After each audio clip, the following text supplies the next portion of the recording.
Hi, everybody. We started the recording because a couple of our students, we had to change the day a little bit, and a couple of students said, I can't make it, could you record it? But just because it's a paid thing, I'm going to ask you not to share it. I'll send it to anybody in the class who wants it. But please don't share it.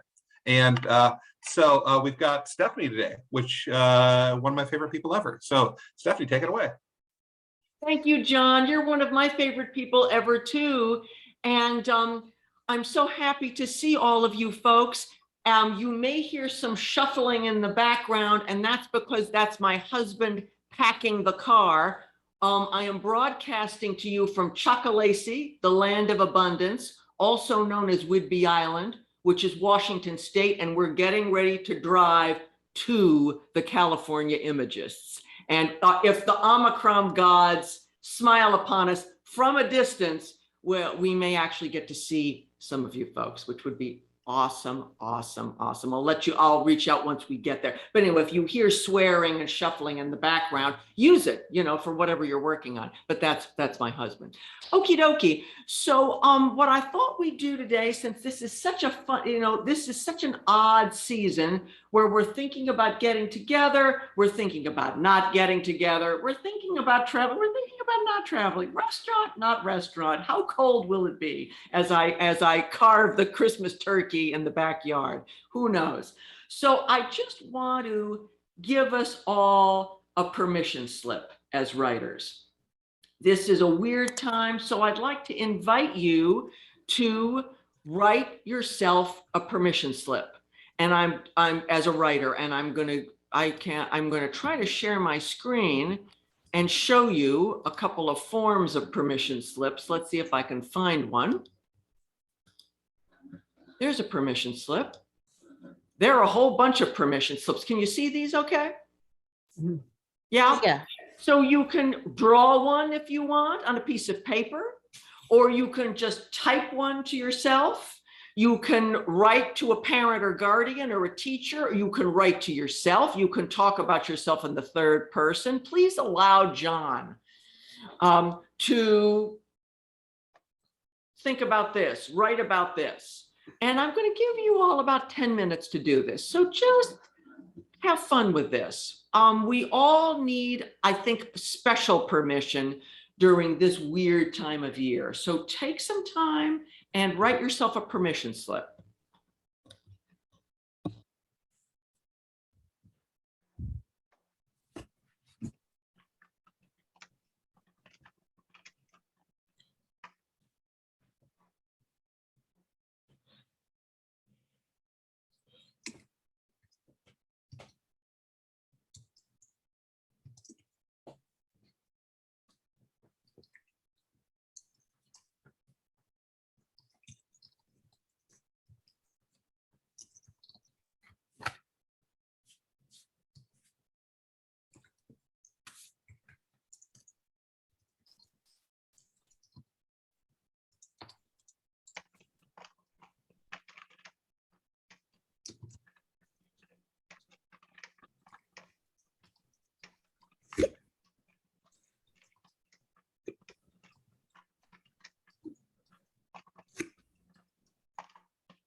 you've got about another minute.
Okay, everybody, finish your sentence or thought.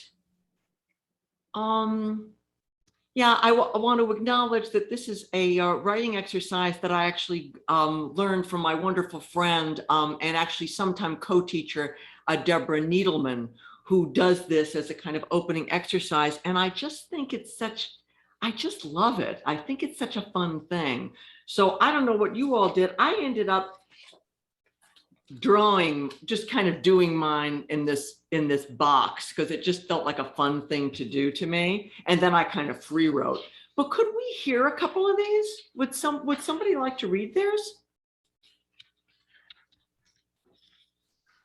Well, I came late to the game, but I still kind of am inspired. For some reason, I felt some fire this morning. Somebody stood me up. So no, it was not like that, but it's a garden and I want to plot and the guy's not showing up. Okay. But I said, I, Marianne, give myself permission to write whatever the hell I want about whomever the hell I want, and I don't have to wait for them to die. Well, that's great. That's like that's at once a very specific permission slip and it's a really generous one. That's awesome. Thank you so much. I feel kind of like, okay, I'm gonna use that permission slip for me. Thank you so much, Marianne. Well, really appreciate that. Anybody can use it. It's public domain. Anybody. That's so great. Thank you. Would anybody else like to share theirs? I can read mine. It's a bit long though. Okay, well, why is it more than a page? No. Okay, then go for it. And are you Gita? Yeah. Great. I just want to be sure I'm pronouncing your name right. Okay, go for it, Gita. Let's hear it.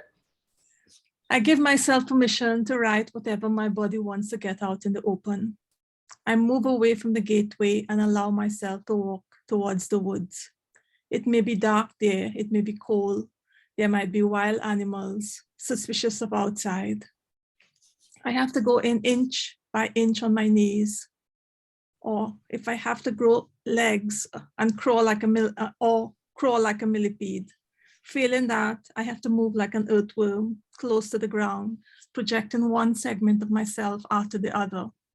If I have to eat soil or dead leaves, let it be. Do whatever it takes. Do no harm to any animal, plant, or ecosystem in the forest. Remember, you are a beggar.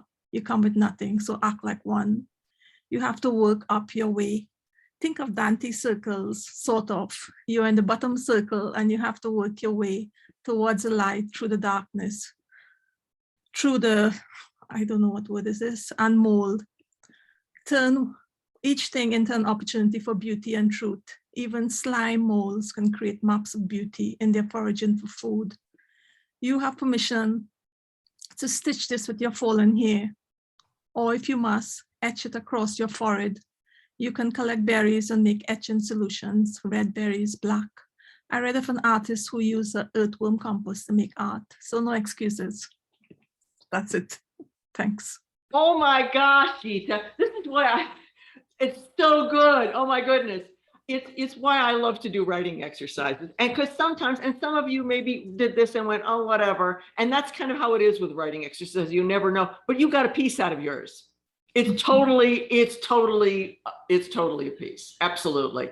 And so you'll let it sit for a while, and then you'll go back and you'll tweak it a little bit. But I think it's fabulous. And again, I've said this to some of you before, but I'll just reshare a wonderful piece of wisdom from my teacher, Amy Bender, who says, sometimes writing is easy and don't question it. If it's easy, and sometimes it's like a birthday party, and that's great. Working at it harder sometimes you have to, but sometimes you don't. And that's awesome when that happens. And we've just seen a great example of that. Thank you so much for sharing, Geeta. Wow, that was awesome. Would anybody else like to share theirs? Jessica has her hand up virtually. Oh, Jessica does. Oh, Jessica, I didn't see your virtual hand. Please share your permission slip with us. Cool. This is just one line from it. Jessica has the permission to cross borders, clothing, fashion, color, oceans and tides, sunrises and dusks, languages and beliefs, as long as she makes it home each time, home to herself with each step, each thought, each utterance, each motion or stillness. Oh, wow. That's really beautiful. Oh my goodness. And it's interesting to go from Geeta's to yours, Jessica, because yours is really very distinct, and yet it's very global. And I feel like listening to your permission slip, I'm going on this big journey, but I love that I get to come back home at the end of it. That turn at the end is just wonderful. Thank you so much. Gosh, these are great. Heck, I feel like these are all send outable just about. Would anybody else like to go? And if you don't want to, that's okay too. Okay, no more takers. I'm looking at the boxes. Okie dokie. Well then, now that we've given ourselves permission, I want to do just another little generative writing exercise. And that is whether you are identify as Christian or not, I would like to invite you to write a Christmas wish list of all the things you'd like to write. So Christmas list of all the things you'd like to write. It can be a list of titles. It can be a short description of what it is you want to do, or write a letter to Santa that starts, all I want for Christmas is. So Christmas wish list of all the things you'd like to write, or letter to Santa. Dear Santa, again, whether you believe in Santa or not, we're going to all believe in Santa for the moment. All I want for Christmas is. So just take it and go with it. And again, I'm going to give you another 10 minutes. And if you get past one and say, okay, I don't like that much, so like that one so much, then you can just switch and try the other. And I'll put the instructions in the chat also.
just wanted to check in because you can never tell with these exercises.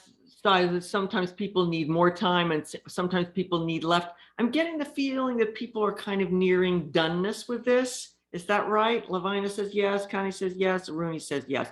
Okay, then maybe take another minute and then we'll come back together.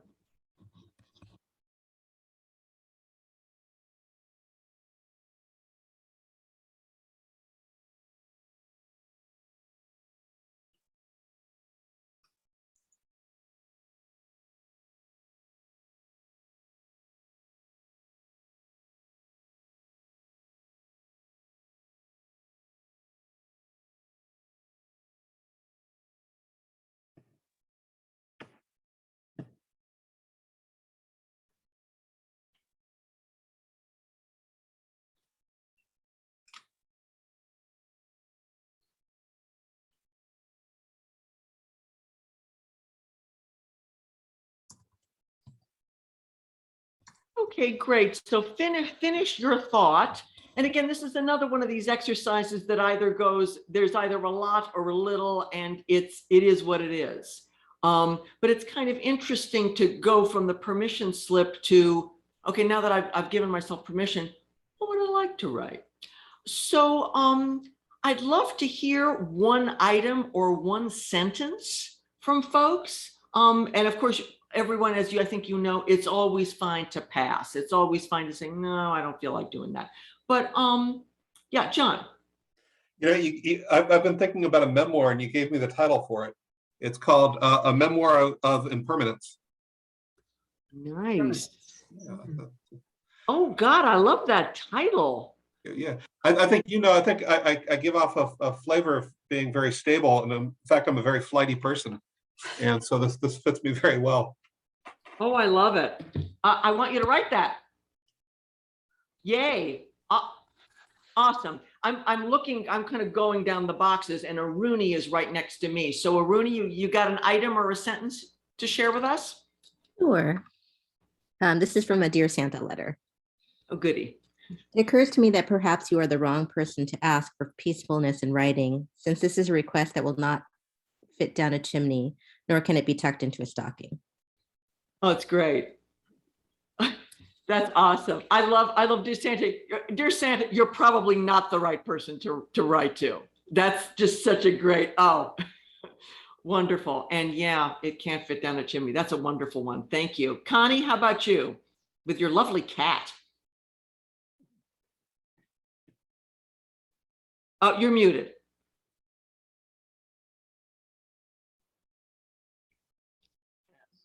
She's spoiled rotten.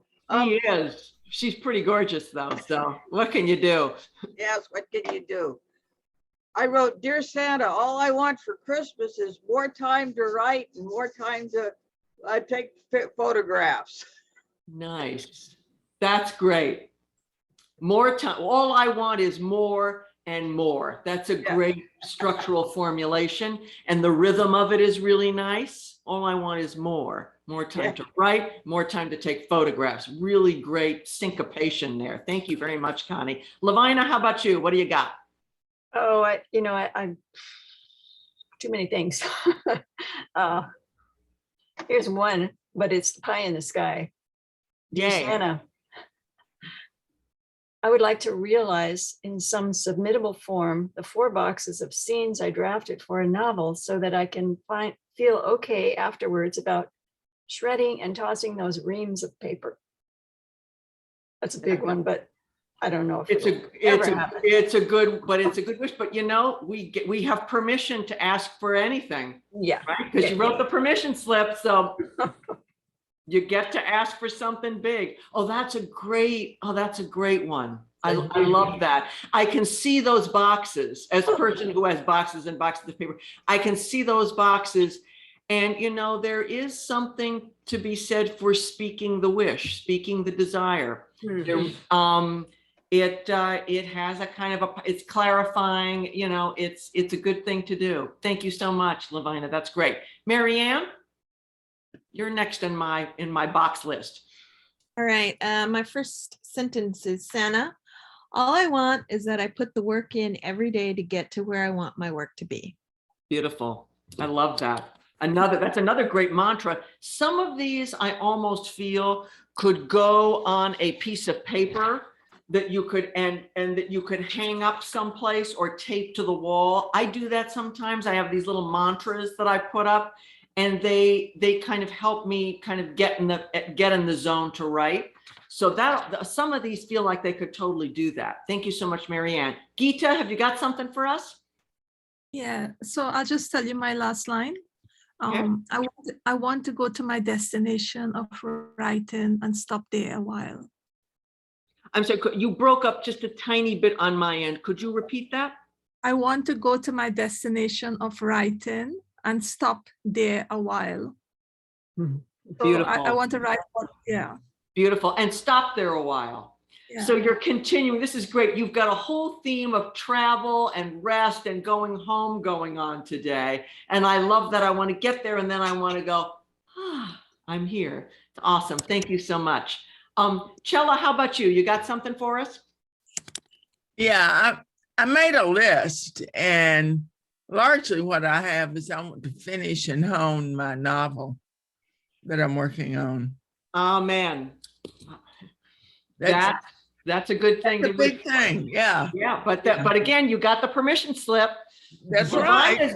Levine is going through all those boxes. So novel is nothing. That's easy. That's wonderful. I'm so glad you're writing a novel. That's cool. You.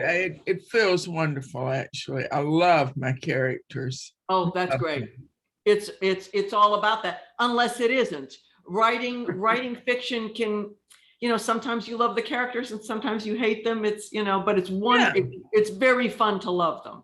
Well, when I say love, they have flaws, certainly. Oh, well. But, there's something that I always think that, regardless of the corruption or meanness of the character, there has to be something sympathetic about that character for the reader. Yeah, or relatable at least. Yeah, or relatable, yeah. or very cool. Something that they can connect with. You're right. So wonderful. Thank you. Of course, thank you, Chella. Jessica, what have you got for us? I just made a list of things I want to write. Yay! I love doing that. Sometimes I do that and I go, do I want to write that? I didn't know that until I made the list. So could you tell us one thing on it? I'm working on a novel right now, but great. Something else I want to write is inspired by was it Letters to a Young Poet? But letters to a young writer, or essays or something. Oh, I love that idea. Yeah. Oh, that's a really exciting idea. Would you consider working on two things at the same time, working on the novel and then on the letters? Oh, definitely. Honestly, the letters, I think Rilke wrote them to a real poet, but my idea is just taking my own musings about writing for myself and just turning it into a letter. And maybe writing them to yourself, I guess. Yeah, in some sense, yeah. Yeah, oh, that sounds like a great project. I hope you write that. I'm excited about that. Very cool. Yeah. Thank you so much for sharing these, folks. Oh my goodness, such beautiful ideas and plans. And again, articulating them is a step towards making them real. So yay. So why have I done all this in a class that's supposed to be about revision? One of the things that I think is important, John and I were just talking about this before class started, is many of us, including this person, tend to go, revision, oh, I sort of clench. It's going to be this clenchy thing where I'm going to have to get really specific and it feels very stressful. Whenever I've revised many works of fiction and poetry, but I always have that initial reaction. So a kind of a counter move is to go, what's my permission? What kinds of things do I want to give myself permission to do? What would I like to write about? Because of course, eventually you're going to write those things. And it's good to think about, I'm borrowing Geeta's idea of the road and the journey. It's great to think about the road ahead when we're revising, because the revising is part of that journey. It's part of that road ahead. So that said, what I'm going to do is something that teachers of mine have done, which is I'm going to share a piece of mine, and in various forms of revision, and not with an idea to saying, oh my gosh, John and I were kidding about this. You need to write like me. You totally don't. But just these are some things to think about that are easy ways into thinking about revision. So I'm going to do that. You should have your piece kind of on hand or on screen to kind of be thinking about. And I'm now going to attempt to do the famous boomer sharing of screens, which is always somewhat hilarious. But let's see what you end up seeing. You might see my list. You might see my packing list. We'll see. So let me see if I can find the first version of this that I wanted you to look at. That's the checklist. So let's see. Here we go. Okay, can you see this? You can, okay. So this is the first version of a piece of flash fiction that has been accepted by Phantom Drift, which is a really good place. And this is what it looked like when I first wrote it. It didn't have a title. I'm not going to read the whole thing. I'm just going to highlight some things to notice. Okay, it had no title. It had this very weird first sentence, and I'll share with you all a strange thing. I wrote this piece long before COVID. I wrote the rough draft of this piece, I think it was 6 years ago. It was a long time ago. But it's about a disease coming to someone's house uninvited. And it's a weird thing. So as time changes and time moves on, remember to look back at work that you wrote a few years ago, because it might actually be applicable to now. Why is that? The philosopher Slavoj Žižek, who's quite a strange guy, but very brilliant, says the unconscious knows. The unconscious knows what's coming. And at least in my case, I seem to have with the disease. There's also a later piece about a person who lives in the house who is a speechwriter for political aspirants. And it's kind of Trumpian a little bit, this part. Again, long before the Trump administration. Anyway, so no title, a short but maybe a little bit vague sentence. The disease came to stay, but came to stay where? I also have got a neighbor. You can see my cursor, hopefully, a particularly irritating neighbor who was always in the front yard gardening, pointed a gloved finger at the house and said, there, the people are there. And I do this a lot in rough drafts. I get very impatient with quotation marks, so I don't have dialogue set off. I do that again in the next, when I go on to talk about this weird guy who is a speechwriter. He says this was supposed to be a literary trope. Then he says more. What the devil is the meaning of this? Again, it's a little unclear whether he's talking or whether the narrator is thinking this. One of the problems with doing this in a longer piece, with a very short piece, not having quotation marks is probably okay. But having a piece this long, it starts to get confusing. So that's something that's kind of an issue here. Then I go on, and the eye decides to search the house for the eye is out in the garden and decides to go back in and find the disease. She does. The disease is taking a shower, and the eye comes across Francis in the shower with the disease, saying, my dear, dear, dear. Again, it's a little confusing what the story is here. Then I have highlighted what was the original ending.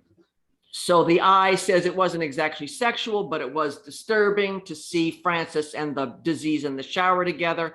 I felt trapped. Should I walk out and get on the bus, talk to the neighbor? Certainly not the latter. Where would the bus take me? Get in the shower with the disease and Francis. It was an odd thought, but to tell the truth, there just wasn't room even if I wanted to. Now I felt lonely as well as inconvenienced. I did the only thing left to do, so I did it. I walked down to the post office and put up a new advertisement, walked back to the house and started pulling up the weeds. And what I think I was doing here is kind of pointing out possible directions for myself in this first draft. It was like, well, what am I going to do? I can tell I've come to a kind of a weird stopping point in this story. So where does it go from here? What do I do? Do I take the bus to get out? Do I get in the shower? Do I deal with the neighbor? Okay, I go back and start pulling weeds. So that's this was the first version. And I really liked the disease idea. I thought it was really interesting. And I also, again, I really didn't get, this is being recorded, so I have to be careful. There was someone in my neighborhood with whom I really did not get along. And so I wanted to kind of use that energy. But I could tell that this wasn't done. So here comes version 2 of this piece. And let me look for it. Here's version 2. Okay, and hopefully you can see, can you all see this okay? Great. Okay, so now I have a title. Cultivating your garden is always the last resort. And I loved the title when I came up with it, but it's a very fancy, long title. And this is, we all have our weird little habits. And as I'm saying this, you might jot down on a piece of paper or open up a file and just jot down, think to yourself, what are my weird little habits that I do as a writer? One of mine, because I was a professor for many years, is giving a very fancy long title that could be the opening to an academic paper, which tend to be these long fancy things. And I like to use literary allusions because I was a professor for many years. And so I kind of go to that. Cultivating your garden is a reference to Voltaire's Candide, the very end. Well, that poor title is really, it's carrying a lot of weight here. It's doing an awful lot of work. So I highlighted that as just, what do you do with your titles? I tend to make mine long and fancy. In fact, my first novel has a very long title that I think, now that I know what I know about novel writing and about storytelling and selling books, I wouldn't have my title be so long. Okay, the first sentence, okay, I still have the disease coming in, but I've got a little bit more detail and I've combined what were originally the first and second sentences. Okay, the disease arrived unexpectedly with hat boxes and trunks. Okay, arguably that sentence pops pretty well. And again, remember when you're writing, those of you working on novels, working on microfiction, that first sentence needs to pop. That first sentence needs to be, oh, what is this? Wow, huh, what's happening here? So I was pretty happy with that first sentence. And then we've still got some of the saying no, and we've still got the irritating neighbor who was always in the front yard gardening, pointing a gloved finger at the house and saying there. I'm using quotation marks. And it's true, the quotation marks are helpful when you're using dialogue. It sets things off, particularly in a longer piece. Okay, so we've got more, this part of the story is pretty much the same, but we now have Francis throwing down his his copy of Capitalism for Dummies and speaking. This was supposed to be a trope, he shouted. And that's clearer now, that it's him talking, not me. I cut the business about the cigars. I shortened this paragraph a little bit because we get the picture. We now have the housekeeper who also uses quotation marks. Your guest is making my employment untenable. And a lot of this has stayed the same. But now here's the ending. Okay. So I grabbed the machete that I keep with umbrellas in case of an emergency. I heard water running. I tried each bathroom knowing I wanted the master, which boasts an enormous shower head. And so we're back now to Frances with the disease in the shower. I kept that because it was so weird and sexual, and I really liked that. There's Frances saying, my dear, my dear, my dear. However, I cut out the editorializing. Oh, this was surprising, but sexual and also inconvenient. I cut that out because I've shown you what you need to see, and you can make of it what you will. I walked to the post office, put up a new advertisement. Back at the house, I pulled the weeds, the machete beside me in case of an emergency. I donned my Guy Fawkes mask, waiting for the neighbor. I'm going to stop my share for a second, because I'll share that I really liked this version, and I still like it. I like this version. You know, I like those big ass long titles with the literary illusion fancy. Again, it's my weird little thing. And I liked the ending. It's like, oh, well, you know, she's given up on the disease. The disease is doing whatever the disease is doing with Frances, but that neighbor, I liked that. Well, everybody, I sent this version out, and I sent it out, and I sent it out, and I sent it out, and I sent it out, and I sent it out. No takers. And I'm trying to remember who it was, but somebody, and thank you to whoever it was, some editor was kind enough to say, this is interesting, but the ending doesn't work for me. And those of you who were involved with being editors, if you see something in a piece that you are rejecting, but where you're like, it could be awesome if this were different, and you're not sure what that difference, but that's the piece that needs to be fixed. If you feel comfortable sharing that with the person, please do, because it's so helpful. And yes, I got mad when I got that message. I was like, for God's sakes, I love the ending's great. I hate that neighbor. Fictional neighbor. I hate that fictional neighbor. Ugh. And then I thought, what's another one of my weird things?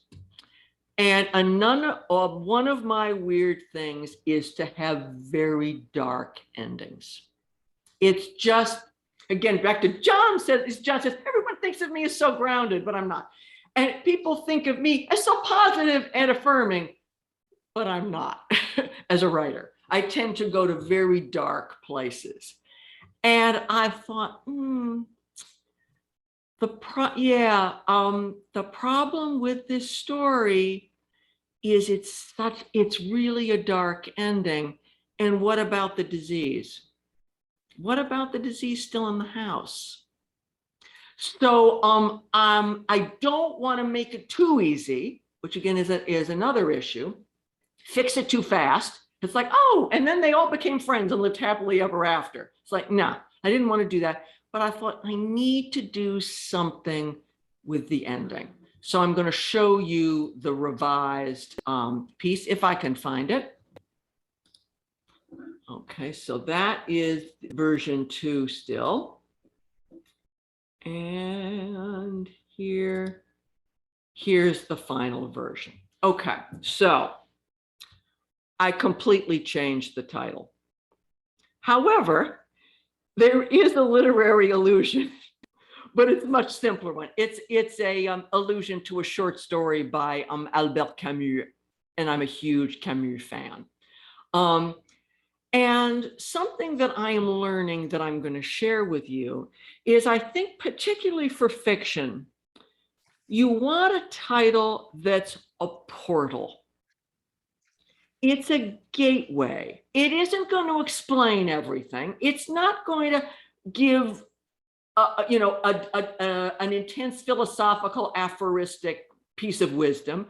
It's the gateway. It's like, don't you, or the door, don't you, thinking of Let's Make a Deal, if you remember that show, which door am I going to pick? Which fictional door? Oh, I'm going to open the door called Visitor, because what's that going to be about? And then it's made clear immediately in the first sentence who the visitor is. It's like, oh, the visitor is the disease. Okay, so I've just taken all the distraction out of the title. So it's, again, something to think about. So the disease arrived unexpectedly. Much of this is the same. I've got the quotation marks in there so that we know who's talking. We've got Francis and the disease, because, Francis and the disease in the shower, they're staying. It's a non-negotiable. I walk to the post office. Back at the house, I pull up the weeds. Here's the original ending. The machete beside me in case of an emergency. I pulled down my Guy Fawkes mask, awaited the neighbor. There's the original ending. Just a second, I thought, as I yanked on a sharp, literally stinging nettle. Let's stay focused on the matter at hand and not get distracted by irritating fellow members of the bourgeoisie. So everybody, here's kind of the idea of the title now put into kind of internal monologue. I nodded at the neighbor just as she came out of the house with a new pair of sunglasses. One of the things I realized when I was trying to revise it is that the I never talks to the neighbor. They never talk to each other. There's no scene with them. Well, the screenwriters will say, you gotta have a scene between them. That's kind of the big conflict in a way. So you gotta have a scene with them. So, okay, finally the I tries to talk to the neighbor. I started, but she put her fingers to my lips, which was oddly erotic. I nodded. She leaned back, straightened her shoulders, and walked into the house, my house. There was an incredible caterwauling, screams, laughter, and a bit of rapping, and then the neighbor came out carrying the disease on her shoulders. You don't have to love your neighbor, I'm realizing, but you have to respect a woman who can garden, flirt, and hoist a disease. She jerked her head and the rhino came running, pulled the limo out of the garage, packed his boss into it along with all that gear, and off they went. Now we shall have to live together, she said. I squinted, thinking about how much I now would have to change. So that felt to me like I had to gesture in the direction of a resolution of the conflict between the neighbor. And I really liked the idea of having the person who I feel the most animus towards, the neighbor, being the hero, going, I'm the person who can get rid of the disease. And it seems to me so true in life that often people that were like, oh gosh, this person drives me crazy. This person drives me crazy. They're so annoying. They're so this, so that. Why is it that they have a surprising talent or ability? They're an amazing baker. They're an incredible political speaker. They're a wonderful community organizer. They are secretly know how to do all this emergency first aid. So it's like, oh my gosh, if you have a problem, that's the person to call. That's just been my experience continually in my life. And I like the idea of making that turn. So I'm just, having gone through that, I want to share, go back to sharing my screen and just share the checklist of stuff for you to think about right now with the piece that you're looking at. And just a moment, please. Here we go. Okay, so here's just some quick and easy thoughts. How's your title? Is your title doing the work it needs to do for you? Is it working as a gateway, as a portal to your story? Is it, and again, we're all at the beginning writing for ourselves, and that's how we write, that's how we make work, that's how we're at our most creative. But when we're editing, we do need to think about those other people who are strangers. So does my title invite people in? And I do suggest, again, my anecdotal experience has been for fiction, both short fiction and long, that a shorter title is more effective. Again, it just welcomes people in. And then you nail it with your first sentence. You make it clear where we're at, or you don't. Maybe you aren't, just as long as that first sentence is exciting. So does the first sentence pop? And again, I have that sentence is pretty short. You can have a really long sentence, but does it, next question, too much dialogue or too little? I tend to do both of those personally. I often have too much dialogue and I often have too little. And I'm going to stop my share for a second just because you're all very tiny and I like seeing you. There we go. A wonderful exercise that I learned from Rob Roberge, who's a wonderful writer. He writes short stories, he writes novels, and he writes nonfiction. He does it all. He doesn't write poetry, I don't think, but he's a rock musician, so he does. So he does it all, in other words. When I took fiction with him, he gave people an exercise where he said, look at your scene, cut every other sentence in the dialogue and see what happens. And it's crazy. It's like, are you kidding? No, do it.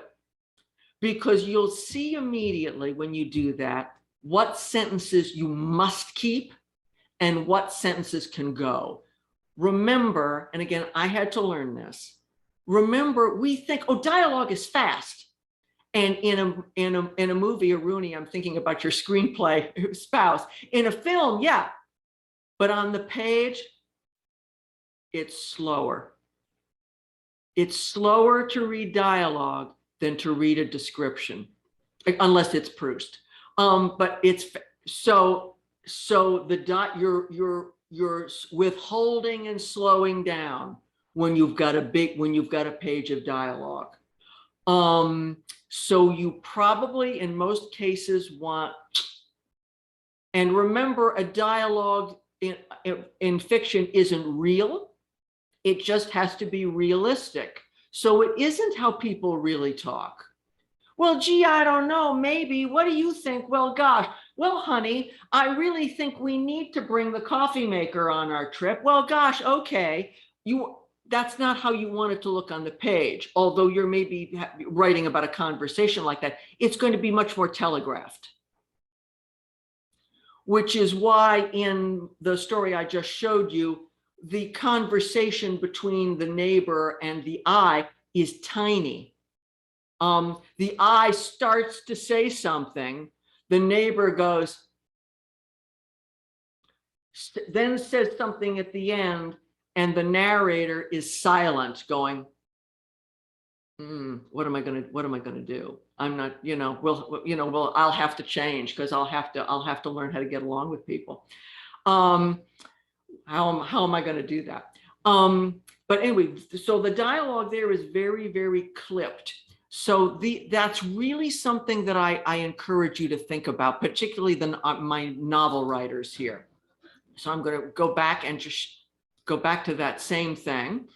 Okay. And then the final question, and this is, I think, important. Does the end make things too easy? And I've misspelled too. How embarrassing. Or too hard? Again, I've in my attempt to be avant-garde, I must be avant-garde, I must be strange. I tend to make my endings too hard. And that's difficult for people because, and I'm trying to think of who said this to me, some important writer, because readers need to hope a little. Maybe we don't want them to hope too much, but we want them to hope a little, particularly now. I'm thinking of getting some feedback of John's wonderful short story that he published in Shark Reef called Alan, which is quite a dark story. Again, John's another one that we think, oh, he's all hail, hail fellow, well met. He's happy all the time. Alan's a pretty dark story, guys. Wow, it's quite dark. But there's a move at the ending where we're like, oh, there's hope for people, and there's hope for the main character, who has revealed himself to be a very dark person, and very, talk about flawed, really disappointing. But there's this move at the end, and we're like, oh, okay, all is not lost. And again, I come back to Amy Bender's wonderful comment: make a story a river, not a box. You want to open up a little bit at the end somehow. So some of you are already doing this. I'm going to share my screen again just so you can see the checklist. Take a few minutes and go through your piece right now, the piece that you brought, or the two pieces if you brought two.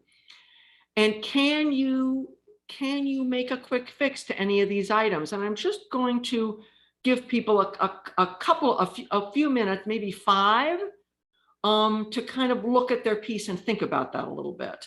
And I'm going to be quiet and let you do that.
Okay, let's all come back together.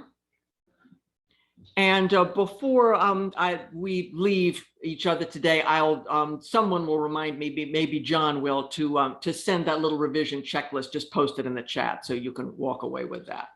I see lots of thought, and that's great. That's great. So yeah, let's go around, and I want to just hear from people what you did during the past 5 minutes and kind of what you thought about. I'm going to actually go in reverse order. Jessica, what kinds of changes, if any, did you make to your piece? Sorry, I don't have a piece. So. Oh, no worries. Okay, well then I will come back to you. Thank you. Thanks. I appreciate that. Lavina, how about you?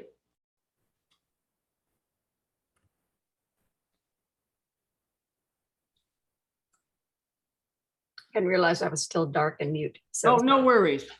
well, primarily I worked at the beginning. I mean, I had a longish sentence and I took the second sentence, which was stronger, and put it up at the beginning. And then I realized there's no dialogue. So I have a question to myself, maybe I could put dialogue in. Right. Okay. That's a good one. So because again, it changes the rhythm. Mhm. And it also, just thinking about stuff on a page or a screen, it does break things up. Again, thinking sort of poet-ish a little bit, that sometimes breaking up a big block of prose or several blocks can be refreshing to the reader. And you may just want to kind of slow things down.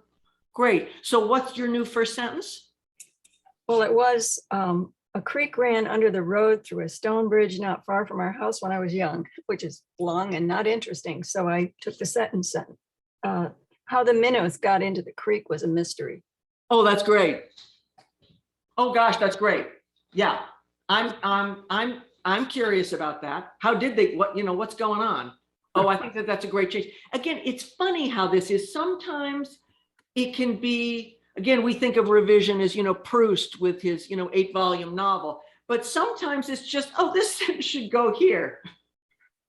Great, thank you very much. Geeta, how about you? Did you make any changes to your piece? So I had to heat up something for my son to eat, so I didn't manage, but I can read you one line if you like. Sure, of course. I feel there are more ways than being blind, and that blindness does not just refer to visual information. And where is that in your piece? Is it at the beginning or is it? It's at the beginning. It's not a story. It's a little bit of creative nonfiction. But I think I could tighten up that. Right. It's very beautiful, but again, I can't. It's also very long. Yeah. So it's maybe 2 sentences. Yeah. Or a sentence with a semicolon. Maybe it already is that, but it feels like it could be broken up. Maybe. Mm-hmm. Yeah. Yeah. Okay. Thanks. Okay. Great. Geeta, did you do anything? Did you change your title? No. No, I haven't. I don't have a title yet. Okay. All right. Okay. Great. Thanks. Well, we'll maybe come back to that question in a minute. Yeah. Chella? What changes, if any, did you make to your piece? Yeah, I made a slight change to my novel in the opening sentence. I'd had a very dramatic, which I'd already changed. I'm on the 3rd draft now. Oh, that's nothing. But 3rd draft. So I just got rid of some words. My first sentence now reads, the unwelcome sun pushed through the curtains, illuminating Janet. I like it. What was the first sentence originally? I had the same main clause, but the identifying clause, I had illuminating the wall above Janet. Yeah, I like your change. Illuminating Janet. It's again more direct somehow. It's still got that feel, but it's more direct. It's like, okay, Janet, what's up with her? What's going on? We want to know. I had a super I thought melodramatic opening, but I think this is better because it sets up expectation. Right. Right. Again, back to the idea of the portal. And then here we are, we've just crossed the threshold. I guess we've opened the door and we're just walking into the world. What's the title of your novel, Chella? The Past in Her Bones. Oh, that's great. That's I great. feel like that is a portal. Yeah. Yeah. And again, evocative, not too long. Right.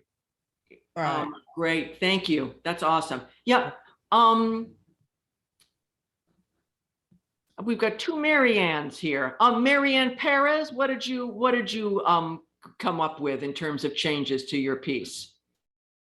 I wasn't able to work on mine. I had to step off for a minute. Oh, no worries. No worries. Okay, then I'll just keep on going through everybody. Aruni, how about you? You're muted. I've changed a lot of the thing I'm working on. It was very descriptive heavy, so I'm trying to trim all that down. I did come up with a title. Oh, let's hear what the title is. Snake Charm. Nice. I've noticed my titles tend to be 2 words. Yeah.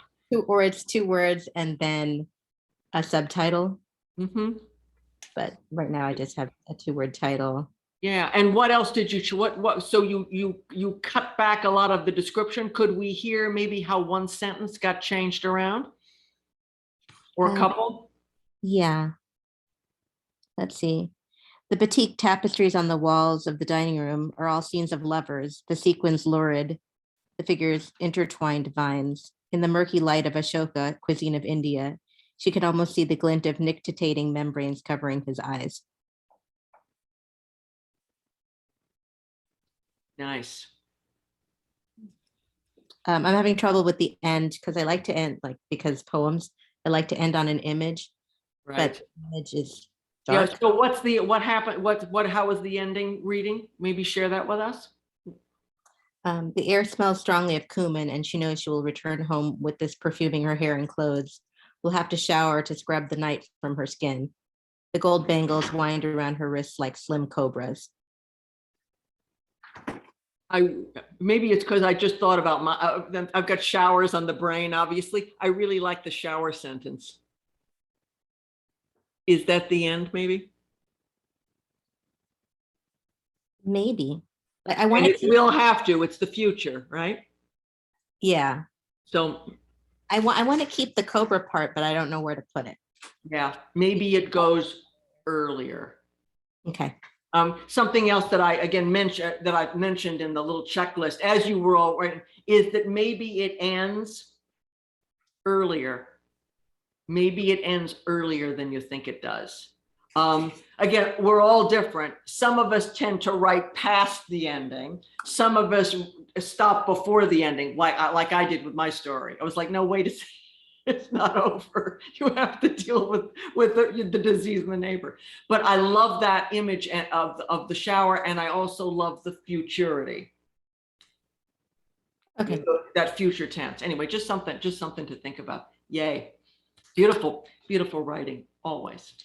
So thanks, Aruni. Connie, how about you? Did you make any changes? I changed the title and cut about 60 words out of it. Oh, wow. Oh, that's a lot. Oh my gosh. So what was the title and what is the title now? The title was Cowboy Stories, and I changed it to Cowboys Past, P-A-S-T. Oh, I really like that. Isn't that interesting? It's a very, it's a small change, but it moves us out of, cowboy stories. Well, I know cowboy stories, or I mean, that's, having grown up watching Westerns, I think I do, to, oh, what's this? Yeah. What is this? What is Cowboys Past? I have no idea. I want to know. Oh, I think that's a very effective change. Yay. And what's your first sentence? Be here at noon to get set up, the email said. All right. I want to know what's next. That's great. I think that's a wonderful change. Terrific. Now, has everybody who has been here, we've got some new folks joining us. Hello. I think everyone's talked a little bit about their piece. Now, we've got a little bit of time. So would somebody like to share their piece and have us all weigh in on it? On what needs to happen to it or could happen to it? Would anybody like to kind of have a little bit of an impromptu workshop? How 'Cause we got- long are we talking? Because 800 words? 800, Yeah. I think might be a little bit longer, but let me check. Okay, well, while you're checking, I've got Aruni and I've got Connie who I saw. And so Aruni, why don't we come back to you and let's share us your piece and we'll tell you what we think needs to happen to it, if anything. Do you mean screen share it or? You can do whatever you want. If you want to screen share it, that's fine, but I think you maybe should read it to us. Okay, I can do both if you like. Yeah, absolutely. That'd be great. Thank you. Sure. Grab your machete.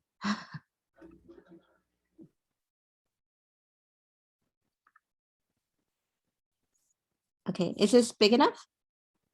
Yeah. Okay. Okay, snake charm. He looks at her from across the table, his eyes shining in the dim. His pupils are dilated large, almost obliterating the brown with black. His body weaves slightly. She's not sure if it is the liquor or his desire to lean in closer, but the slow oscillation is hypnotic.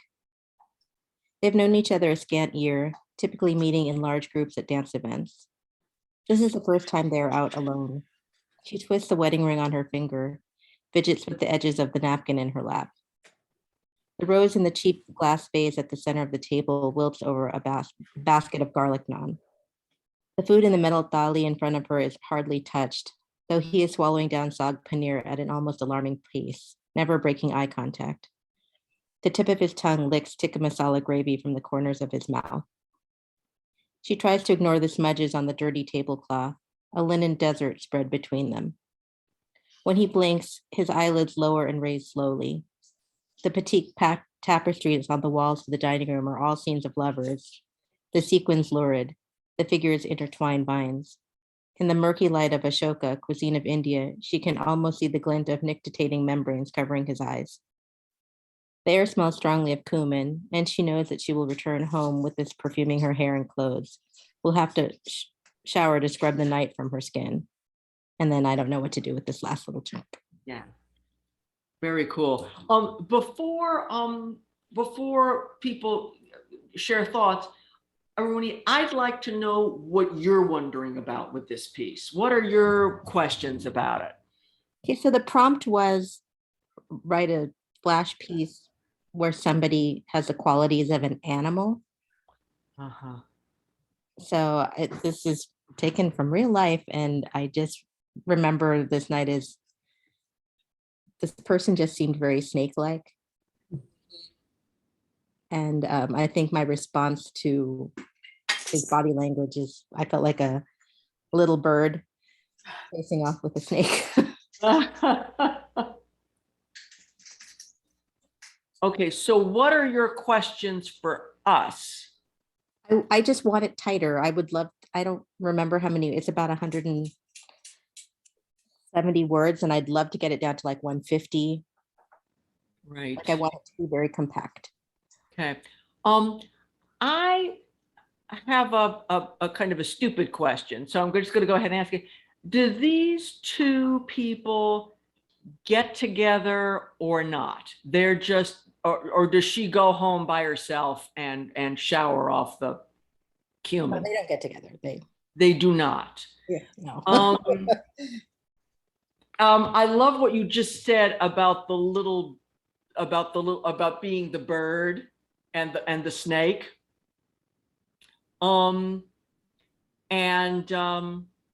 Yeah, I love that. I almost want, it's like I almost want the piece now to be longer because I almost would kind of love that to be in here. Okay. Yeah, but I'm going to stop talking. What do other folks think? What should be done here? Lavina. Just one suggestion at the beginning. I don't think she needs a first sentence. I think the second sentence would be a good beginning. Just a thought. Yeah, yeah, that's an interesting idea. Or maybe do we need his from across the table? Do we need that? Maybe just as a little, Yeah. just as a spatial thing? I do like him looking at her because then it gives you the idea of a snake looking at its victim. Oh, you're right. That's a good. Yeah. The idea of the snake and the bird. But I think if you want to go down to 150, you can easily cut some words out that you don't need. Okay. So could it be he looked at her from across the table, his pupils dilated, large, almost obliterating the brown with black? Yeah, I like that's that. great. Because that maybe gives a little bit more sense of danger. That, you know, there he is, and these pupils, it's a little, maybe a little creepier. Cool. So, yeah, I think that was Geeta who was talking about words that could be cut. Any thoughts about what could be cut? Yeah. So I don't know whether you need so what I do is I cut and then I replace. So I don't know whether you need his body weave slightly, because you already gave us this idea of his pupils are dilated, large, obliquing in the brown with the black. So I'm already have this hypnotic feel, you know, so maybe you don't need a second sentence, but you can go, she's not sure if it's his liquor or his desire to lean in closer. And I love the slow oscillation, it's hypnotic. So you don't really, I don't know whether you need his body weave slightly. Okay, yeah, fine. Otherwise, the body comes out of nowhere. So it needs to be in there somewhere. Right. Okay. Right. Right. Yeah, that's an interesting. I'm wondering if we can combine these. Okay, here I am pointing at the screen. I always do this. Like, you can see me pointing at the screen. No, you can't. I'm wondering if there's some way to adapt the next sentence. And I'm not sure you need, she is not sure.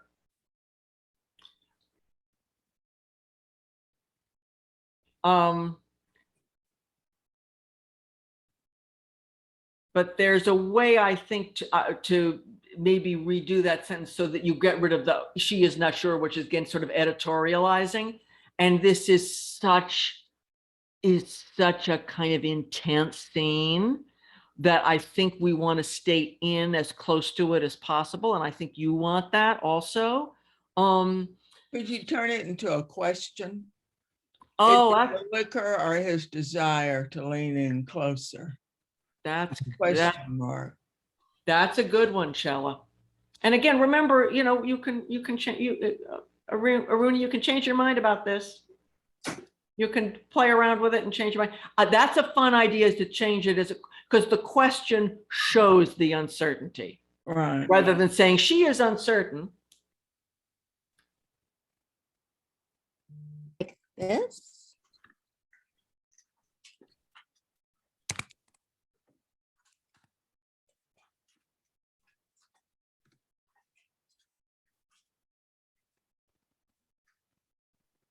And Also- here's my thought. His body weaves. Is it the liquor or his desire? Question mark. That's good. That's again, that's a thought. I But also, yeah, go also on. like this reason, he looks at her from across the table. His pupils are dilated, large, almost obliterating the brown with the black. The slow oscillation of his body is hypnotic. So it gives me a sense of anxiety, or I cut a lot of things out of there, but it really gives me a sense of very concise, you know, this idea of uncertainty, and that because she talked about him as being a snake, this idea of the snake. So Right, and we assume that desire is a factor because he's there with the big eyes and oscillating body. So yeah, that's an interesting thought. Thank you. Okay, so lots of possibilities with this first paragraph. You bet, lots of. And Chella, you wanted to suggest something else? I see your hand. Well, not about the first paragraph. Yeah, well, we can Okay. let poor Aruni's first paragraph The take a second break. paragraph, maybe we need that information, knowing each other a scant year, but those first two sentences in the second paragraph, I would move somewhere else because I think they interrupt the rhythm of what has been set up. So is it And the we love liquor in this. his desire? She twists the wedding ring on her finger. I think that's the natural place to go. Yeah, I love that image. Yeah. You know, she twists the wedding ring on her finger, fidgets with the edges of the napkin in her lap. That tells us so much about this character. So yeah, maybe that can go further down someplace. I think that's really an interesting suggestion. And if nothing else, it makes it very clear how great that image and sentence is. Right. Sometimes cutting things out, you'll put them back in someplace else, but it helps highlight what's really working in a piece. Absolutely. I don't think you need at the center of the table, because the rose and the vase or the glass vase wilts over the basket of garlic naan. We don't, yeah. So you're saying we don't need at the center. Yeah, because the most important thing is this rose wilting over. Yes, over the garlic naan. I can see that. Powerful image. Yeah. And again, Maruni, you're such a wonderful poet, and this is filled with so much imagery. It's true. The challenge is to figure out what's crucial, what must stay, and what can maybe get elided. Okay, the feeling. I was, I love Indian food so much that I found myself focusing on all the food, the garlic naan, the saag paneer, the tikka masala, and then I was kind of lost into what this piece was about because I was so focused on the food. So I don't know if that is intentional or if that is, This you was know, very much as and I a don't know road how it would be fixed either, because these are all elements to what's going on. But to me, as somebody who absolutely loves this food, I started like getting really hungry. Yeah, but me too. And of course, it's lunchtime. It's lunchtime. Yeah. I think that's a great point, Marianne. And I think something to maybe think about, Aruni, is this section here with the saag paneer, which I love and totally want right now. But that he is swallowing down the saag paneer, never breaking eye contact, so that we keep, again, at an almost alarming pace. We don't need that, maybe, because there he is eating away, and I love the tip of the tongue, licking gravy from the corners of his mouth. That maybe keeps us focused. It joins up the food and the desire and the predatory quality of this person by just pulling out some of those qualifiers, I guess. So let's see. The tali in front of her is hardly touched, although he is swallowing down saag paneer, never breaking eye contact. It could almost be gulping. You could maybe think about maybe a verb that's maybe a little shoveling, devouring, Right. because he wants to devour her. Yeah. So he's like, I'm eating this, but it's you. And the tongue is great because it is sort of snaky. So that, I think, is working terrifically. So let's take a look at the rest here.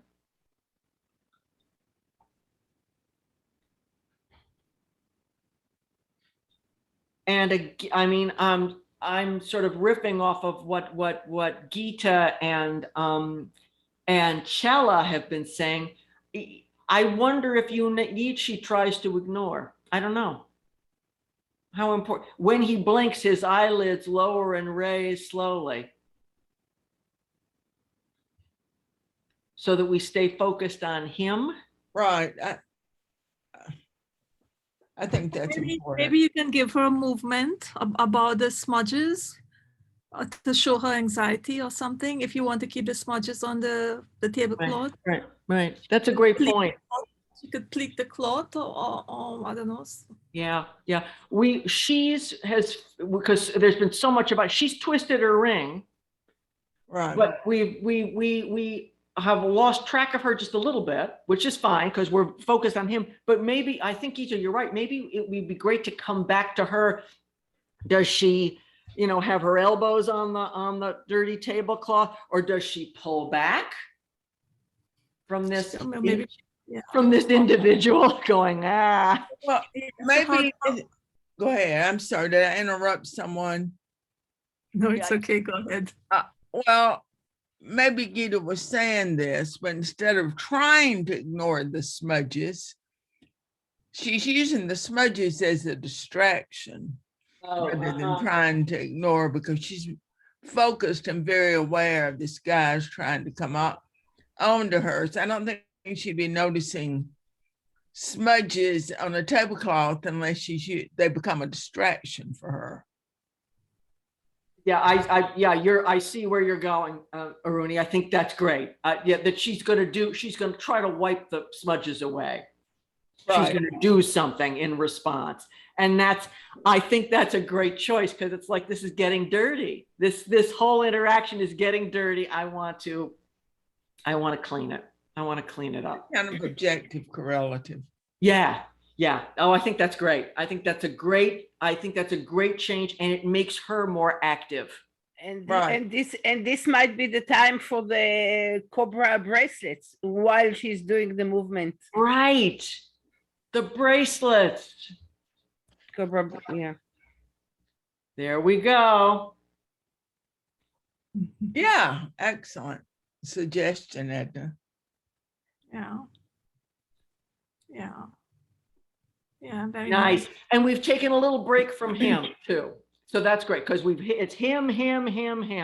Then she goes, and now we're back to him when he blinks. I almost think he blinks. Semicolon, his eyelids lower and raise slowly.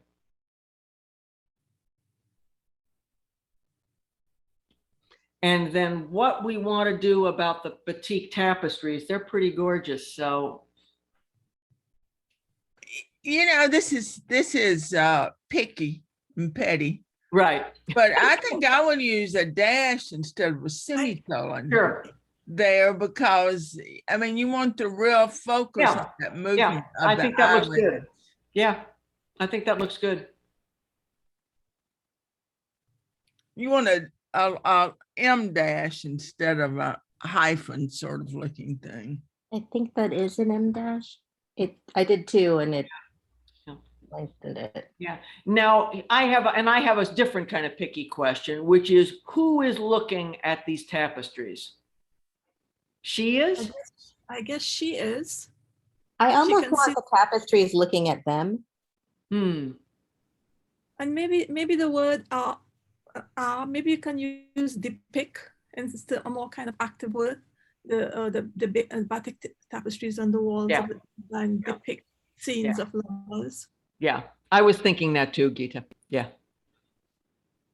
So rather than are, but depict.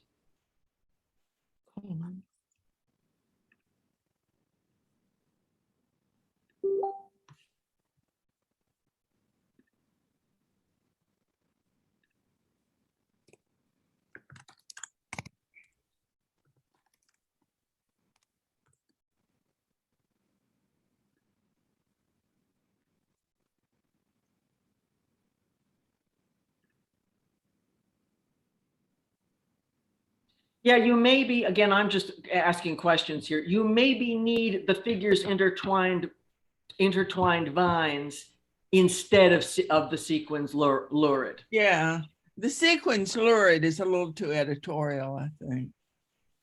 I like the idea of the sequence as well. Maybe not. Yeah. You could It- describe I mean, it. this gets into really, yeah. It- I'm just thinking you may not need both. Yeah. But oh gosh, we are real. This is such an interesting exercise. And again, in thinking about, well, what can go and what needs to stay, and where do I need to refocus? Let's maybe just come to the end. Okay, we're at the end here. It looks like almost. So the sequin tapestries in the dining room depict scenes of lovers. The figures intertwined vines. Yeah, maybe she wants batik because batik gives a different idea about the quality of the material of the Yes. tapestry. That's true. You're right. And it's all about East Asia. Absolutely. Yeah, I agree. That when I think batik, I think of something very specific. You're right. Awesome.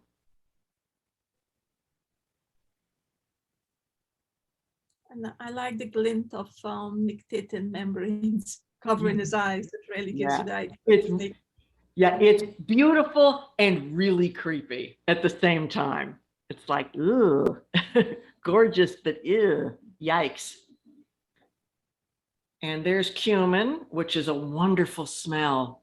It's a very, very distinctive smell. So it's great to have that sense invoked. I don't think you need strongly, though.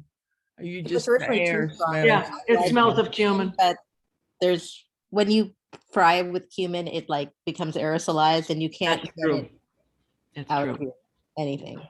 Yeah.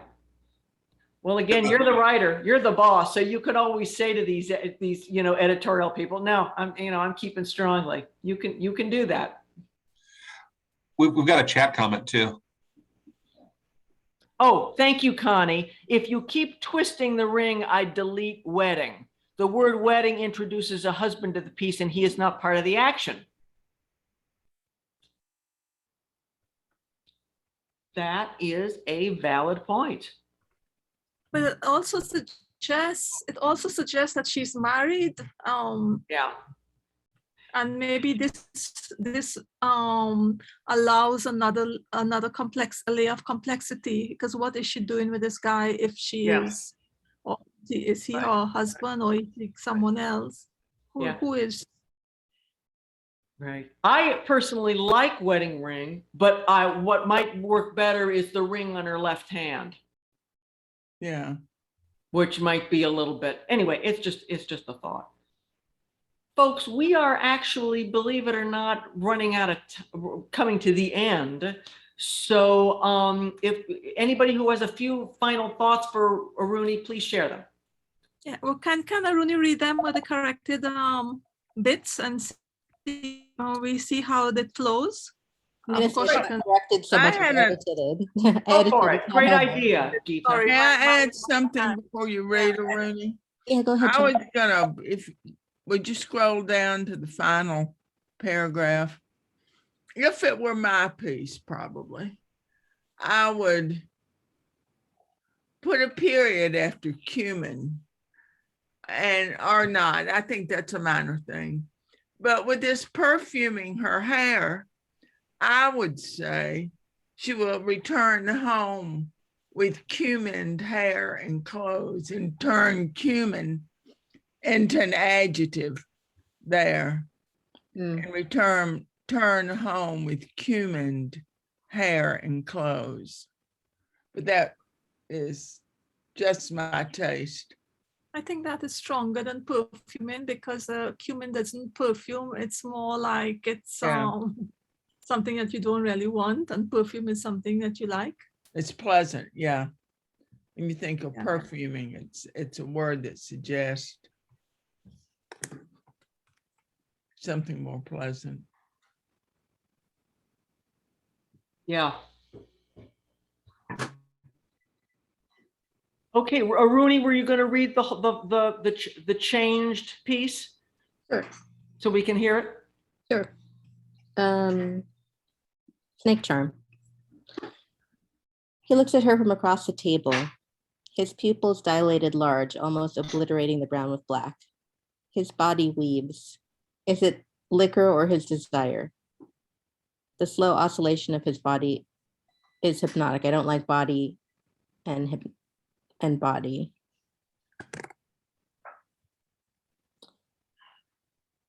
She twists great. the ring on her left hand, fidgets with the edges of the napkin in her lap.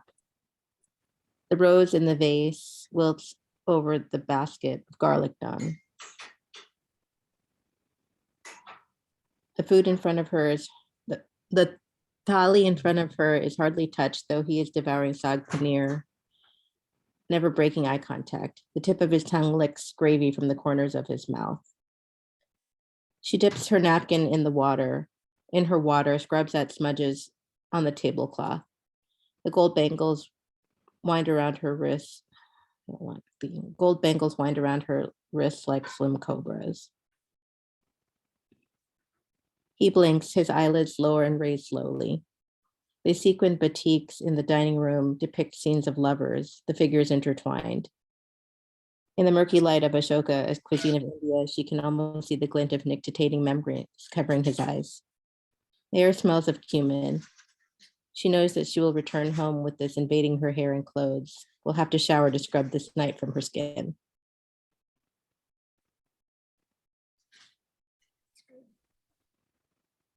Yeah. I think that really works. Yeah, I think it's somehow at least for me, I'm gonna a much more, it's a really vivid, really immediate piece now. Okay. And it's still very visual and very beautiful, but I really can feel the kind of the heat and the tension between these two people. Yeah, other thoughts? I just need a little bit more clue of who he is and who she is, especially with the gold ring, the wedding ring. So it's not like I want to know she met him here and there, but a little bit of a clue. Why are they dining together? What's going on? I have not.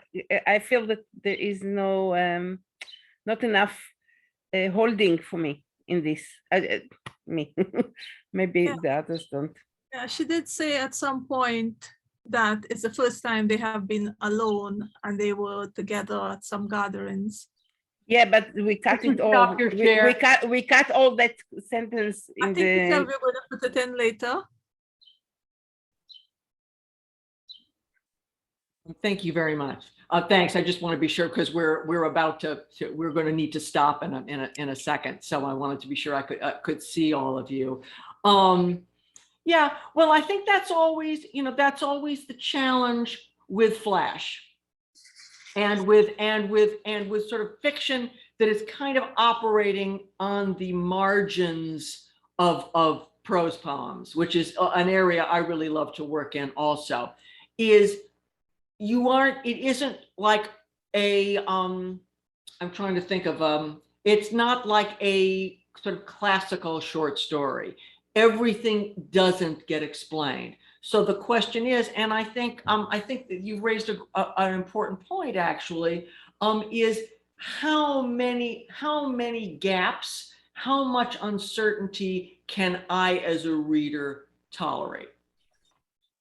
And so that's something for you to think about, Aruni, as you kind of finish this up.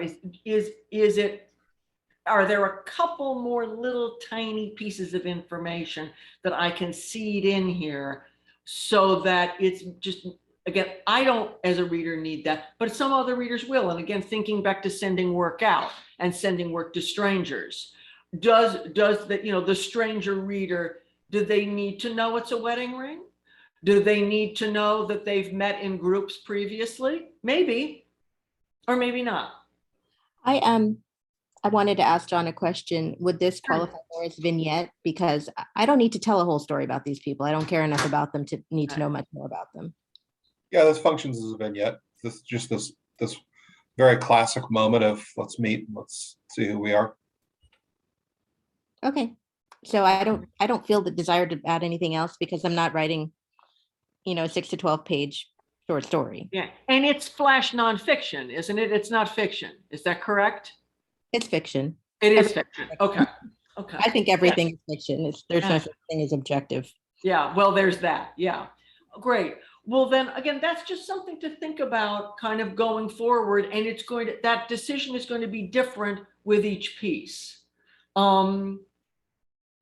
In terms of how clear you want relationships and backstory to be. That's going to be different in every piece. And I like your thought of this as a vignette. Thank you so much for bringing that up. And thank you, John, for your thoughts about that, because that's another way certainly to think about how a flash fiction piece might work. Folks, we are just about out of time, and I'm so sorry there wasn't enough time to workshop everybody, but we got very involved with the Rooney's piece. And hopefully this is looking at someone else's work in detail has given you some thoughts about how to edit your own work. That has certainly been true for me, that I have learned more from watching other people get workshopped than having my own piece workshopped, because I always get so nervous when my own piece is workshopped. But when somebody else's, what I end up doing is go, oh, I do that too. Or I don't do that, but I did this other thing that's confusing in this other piece and I need to fix that. So hopefully you've gotten some ideas about how to revise. The final thought is, if you've got other people to show your work to, show it to them, because there's nothing like having another pair of eyes on your work. You can be the most fabulous editor in the world, but if it's just so great to get other folks's input, even if you don't agree with all of it, because sometimes it's like, I went through this with this book that I've got coming out in the spring.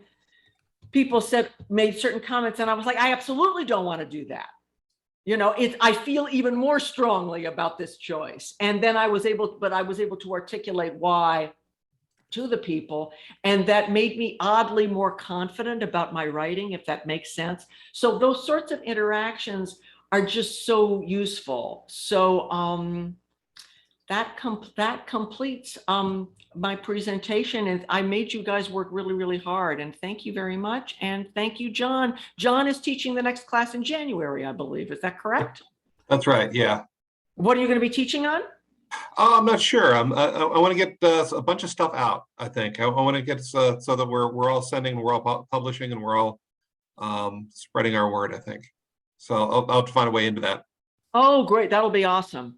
All right.